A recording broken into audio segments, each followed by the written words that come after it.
Okay, so we're going to do some foam rolling for the lower body. We're going to start down here. You want to place the roller down by your ankles.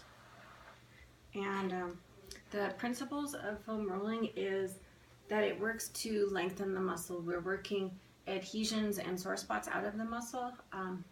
As we go about daily life, we tend to get little knots inside the muscle. These little knots will continue to grow and grow and grow, and the muscle will just grow around these knots, causing really sore and tender spots inside the muscle. So the foam rolling works because it sends the pressure here of the roller. You're going to place it on one of those sore spots and you're going to hold it, and that pressure is going to press onto the knot, and it's going to be uncomfortable. You're going to want to hold it until the pressure cuts it about in half. Sometimes it'll go all the way away. That means that it's sending a signal through the Golgi tendon organ for the muscle to relax, which allows that tension to come out of the muscle, meaning that the adhesion is getting broken up and worked out of the muscle. Then we can go on to continue rolling, getting the muscle back to its optimal length. If you have something that's a chronic problem for you, like a tight calf, tight IT band, pain in the knee, you're going to want to do this probably every night for about 30 days before you start to notice a big difference. And you're also going to want to drink a lot of water after your foam rolling session. So starting here at the base of the ankles, you're going to hold yourself supported behind the back. It's kind of like a reverse plank, and you're going to roll on the calves. So pressing the body forwards, allow that roller to slide up to the knee. And you're looking for sore spots. If you're not finding any, just like this, then we want to take and, here, let's do it this way. And we're going to angle the feet so that they're to the inside. There, look for foam, or look for sore spots there. And then you want to go to the outside, so angle those feet out, and again press forwards, rolling, rolling, rolling.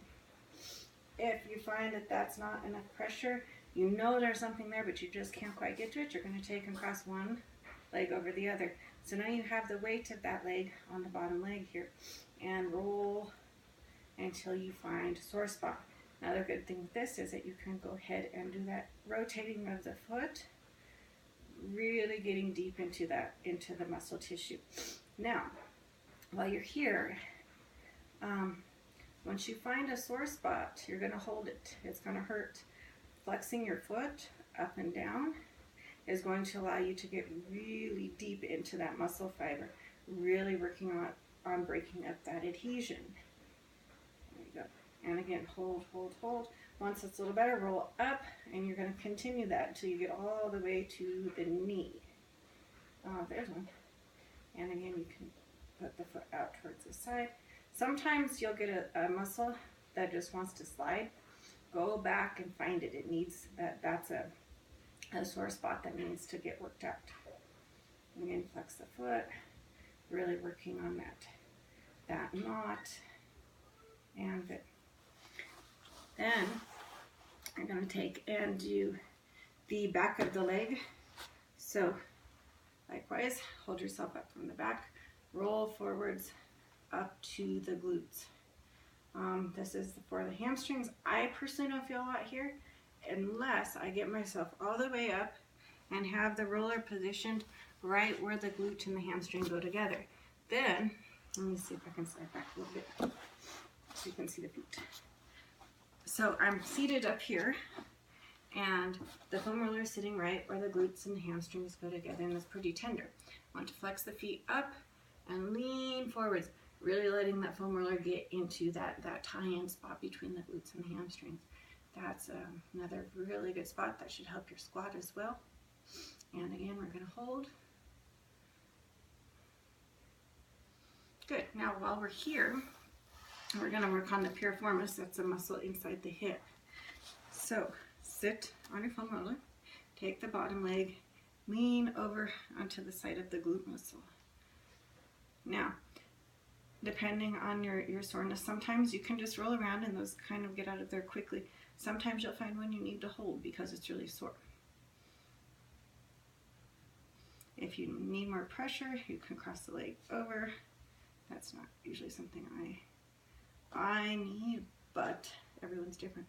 Okay, then we're going to work on the IT band. That's the tendon band that runs from the outside of the knee up to the hip. So position the roller at the hip joint, take your top leg, push, and then you're going to drag the bottom leg along the roller. So again, you're looking for those sore spots. Once you find them, you want to hold it. If it's just generally sore, you can go ahead and roll up and down, but there is probably sore spots and you need to get those out. It's very important. So hold, hold, hold. If you want more pressure, stack the legs. That gives you all the weight. This way allows you to get up off the roller if it's too painful. But so this is more pressure. Pull, pull, pull, all the way down towards the knee. You can find too that rolling forwards or rolling backwards, maybe the IT band is more sore on the quad side, maybe it's more sore on the hamstring side. But again, hold those sore spots. Then we're going to take and roll the inside of the thigh. So long roller, you're going to lie down next to it, leg goes over, and you're going to start right above the knee and roll in towards the hip joint. And again, looking for those sore spots.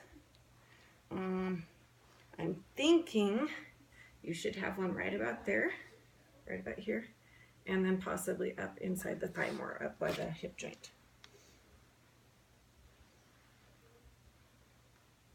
Okay, so you want to make sure that you do both legs, so both IT bands, both inner thighs.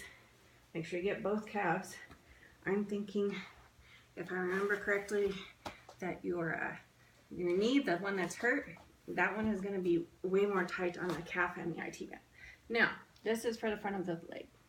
Starting at the hip joints, you're having the roller right there on the hip flexors, across the pubic bone, and you can hang out there for a while if it feels tight, and then you're going to drag your body forwards like doing a little army crawl.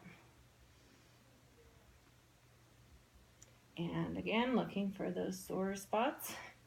And again, here on the front of the leg, the quad, angling the feet outwards or inwards, is going to allow, is